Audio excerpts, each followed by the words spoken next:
Hello বন্ধুরা, কেমন আছেন সবাই? সকলকে মকর সংক্রান্তির শুভেচ্ছা জানিয়ে আজকের ব্লগটি আমি শুরু করছি। আজকে তো প্রত্যেকের বাড়িতেই প্রচণ্ড কাজের চাপ, আমাদের বাড়িতেও তেমন ছিল। আমি কিন্তু সকাল সকাল আগে বাড়ি ঘর পরিষ্কার করে লেপে মুছে নিয়ে তারপর নিজেও স্নান করে নিয়েছি পুজোর জোগাড় করার জন্য। কেননা আমার শ্বশুরবাড়িতে এই নিয়মটা আছে যে মকর সংক্রান্তির দিন কিন্তু আমাদের পিঠে বানিয়ে ঠাকুরকে দিতে হয়। আর আমার শাশুড়ি মাকে দেখতাম, তিনি কিন্তু কখনোই মকর সংক্রান্তির আগে ঠাকুরকে পিঠে না দিয়ে নিজে পিঠে মুখে দিত না। আমাদের তো এখন আর সেটা মানা হয় না, কেননা পিঠের দোকান অনেক থাকে, আমরা বাজারে অনেক সময় পিঠে খেয়ে ফেলি। কিন্তু আমার শাশুড়ি মা কিন্তু কখনো ঠাকুরকে পিঠে না দিয়ে পিঠে মুখে দিতেন না। আজকে রান্নাবান্নার কাজটা আমার ননাসি করছিল আর আমি পুজোর জোগাড়টা করে নিলাম। পিঠেগুলো বানিয়ে নিয়েছি, এবার ফলমূলগুলো কেটে নেব। ফলমূলগুলো ধুয়ে তারপর এই তো কেটে নিয়েছি। এবার চলে যাব আমি পুজো দেওয়ার জন্য।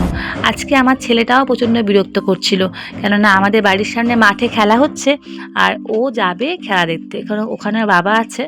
তাই তাড়াতাড়ি পুজোটা দিয়ে নিচ্ছি। ও কিন্তু আমার পাশে কান্না করেই যাচ্ছিল। এদিকে আমার শ্বশুরমশাইয়ের ঘরটা আজকে ভাঙা হয়েছে, সেখানে মিস্ত্রি কাজ করছে। তা আপনারা হয়তো আওয়াজটা শুনতে পাচ্ছেন, সেটাকে একটু স্কিপ করবেন। ঠাকুর পুজো দিয়ে নিয়ে, ঠাকুর পুজো দিলে কিন্তু মনে একটা অন্যরকম শান্তি পাওয়া যায়।